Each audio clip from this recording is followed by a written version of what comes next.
So this is how I started my day for my birthday, alone in the Himalayas in India, with a hike to a beautiful waterfall, a visit to the temple, and this is definitely the first time in my life when I spend my birthday alone. And I really wish this year to have a lot of this is the first time I've done something. I think it's really healthy to at least once a year pause and reflect on your life and just assess where you are, what you've done, what you haven't done, what your mistakes are, and regret is not the same as guilt, as we were taught in the Buddhist meditation center. So just take the lessons from there and implement them into the future, but there's no point wallowing and feeling sorry for yourself for your past. You are allowed to change your mind, to change the course of your life if you feel that it's no longer serving you and it doesn't feel true anymore in your life. No matter how much time and effort you've invested into something, you can change your mind and change your life at any point. Know that anything that you're going through in your life, this too shall pass. And the beauty of impermanence, as Buddhists say, is that things don't last forever, and so we are all in different situations, but these too shall pass. Looking forward, not back. It's very easy to fall into this past regrets and wasted time and dwelling on the mistakes that you've done, but you can't change the past anymore. A healthy way is to reflect, to forgive, let go, and focus on the present moment and the future. What do you want to do in this world? So I'm on my way to the Galu waterfall and I'm a bit breathless. It's about 1 hour from Dharamkot and it's just beautiful.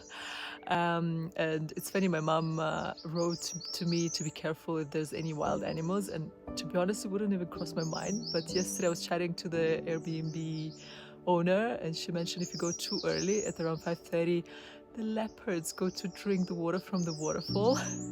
So I wouldn't even think that they're so close to town. But it's really cool to think that I could swim in a waterfall where the leopards drank water just a few hours ago. Of course, I try to always be safe, but if I was scared of everything, I would have probably stayed in my hometown, Moldova. Comfort is just that, comfortable. It's known, it's familiar, feels safe, but growth does not lie in comfort. And so do the things that you're uncomfortable with, because all the growth and all the wisdom and all the passion in life, everything that's interesting lays there. Savoring the present moment. And it's very easy to do in nature, in peace and quiet. We only have the present moment, and again, coming from a meditation retreat, this is so felt, and it's literally training once again your mind to focus on the things that you're doing, to enjoy every moment and not be so anxious about the future and so regretful about your past. We only have now. Concentration. So I've just done a 10-day silent retreat and I saw a lot closer what's going on in my mind, and concentration and focus now is more valuable than gold, because on that everything in your life depends. So whether it's 10 minutes meditating per day or just being mindful, or if you can do a retreat and practice, that's going to change everything in your life. Focus is everything. We have one body and one mind, although it seems sometimes that there's a lot of minds at the same time. But yeah, just how important health and well-being is to everything in life, and how precious this body is and this mind is. And just as we put healthy food and exercise the body, the same has to happen with our minds. So health is number one. You can probably hear me huffing and puffing, and I went down from there to here on quite a steep road. It's a beautiful walk, but just reminds you how much you have to value health. Listen to yourself, listen to your heart. That takes a while to learn, and this is continuous improvement in my life, to find that I wouldn't mind saying it, inner guru, since I'm in India. Each of us possess wisdom inside, and only ourselves know what is good for us in our lives. And so of course you can find teachers, you can improve your skills, but at the end of the day, what's in your heart is all that matters. I find that the more I age, the more comfortable I become in my own skin, and the less I care about other people's opinions. So that's a very good place to be in. I remember in my younger years I was really concerned about what everyone's opinion is of me, and now I just focus on myself and what I want to do, and my kind of people just find their way to me. Self-reliance, independence, responsibility, all these big words, but yeah, of course with age comes all this responsibility, and I think it's beautiful because you get to decide who you are, what you do in your life. You hold yourself accountable for your life and for your mistakes and lessons, and it gives a lot of freedom. Shifting the focus from me, myself, mine, to the world and others. When we are so focused on ourselves and what we can get in our lives, we get a lot of anxiety and hope and fear, and it's just an unhealthy cycle.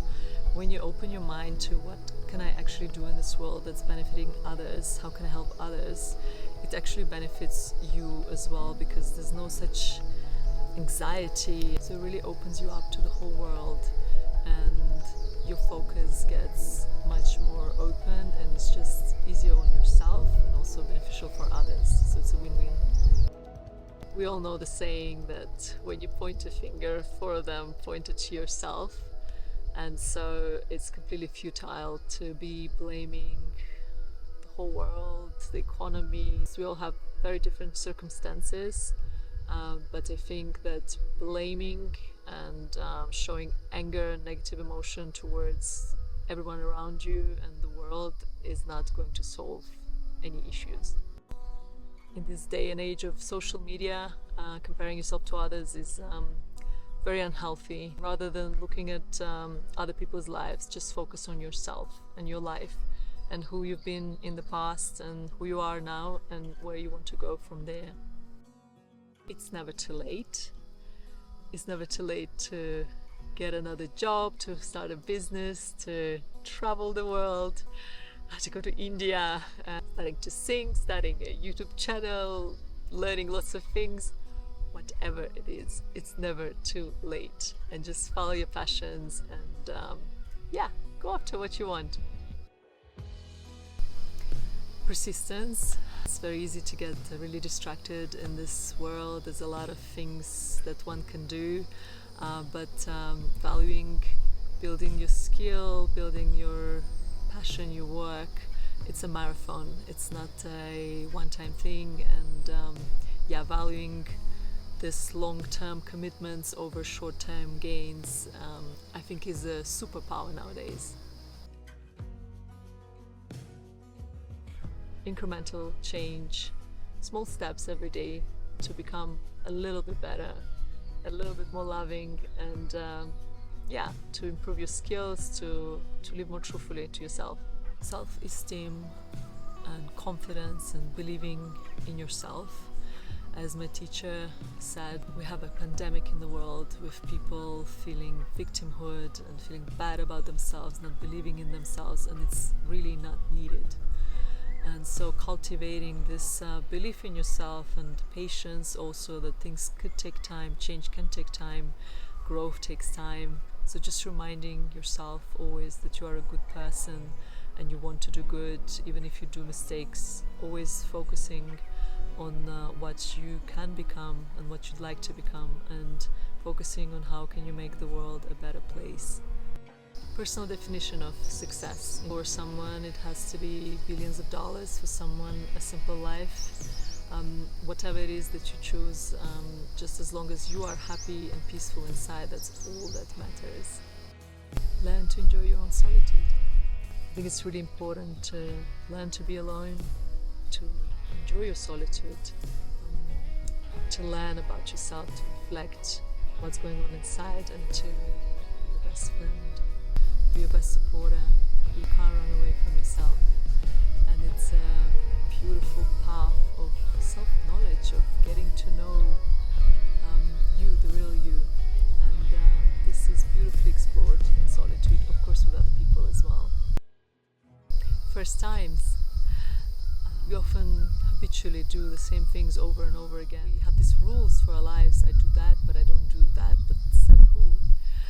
So I think introducing first times in whatever it is in your life, experimenting, really helps to, well, spread your wings a bit and feel that freedom as a human being, that you are here and you have a choice to experience new things and to experience different aspects of life and of yourself. Life choices. So growing up comes with a lot of beautiful responsibility, but also with a lot of freedom.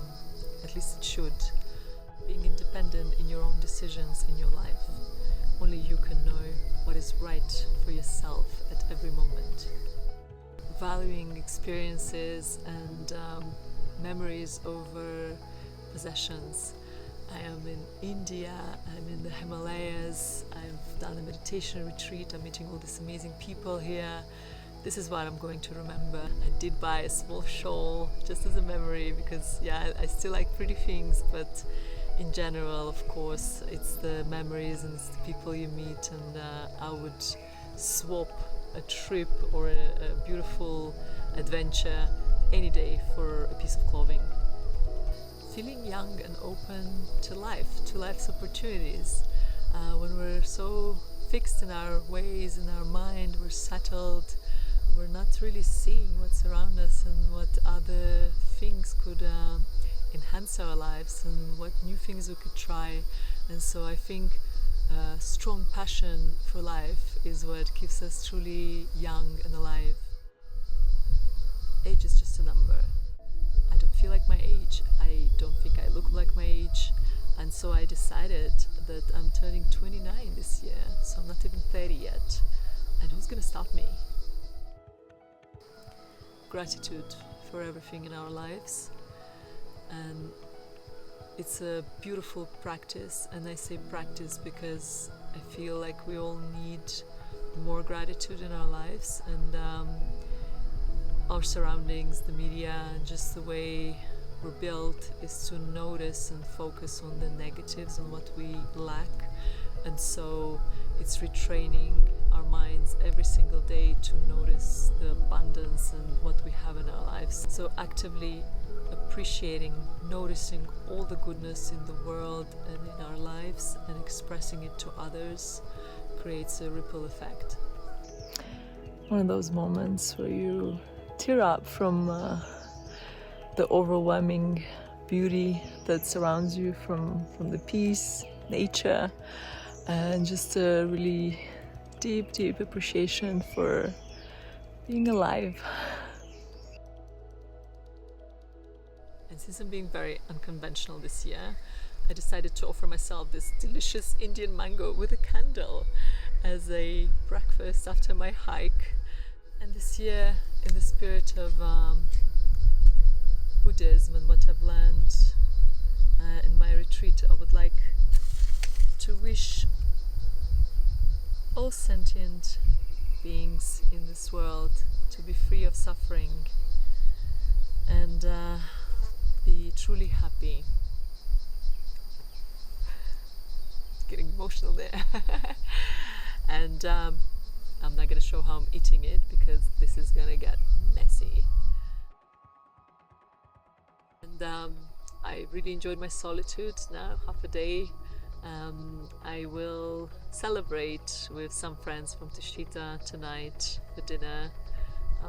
So it's really important to surround yourself with like-minded people, people that make your heart sing, as cheesy as it sounds, but yeah, with who you can have really deep conversations and who can support you in your life. You meet beautiful people anywhere in this world, and it doesn't matter how long you know each other. I've become friends just like that with people. So I'm really blessed for all the people in my life and all the people that I'm gonna meet in this journey and all the adventures. And yeah, happy birthday to me.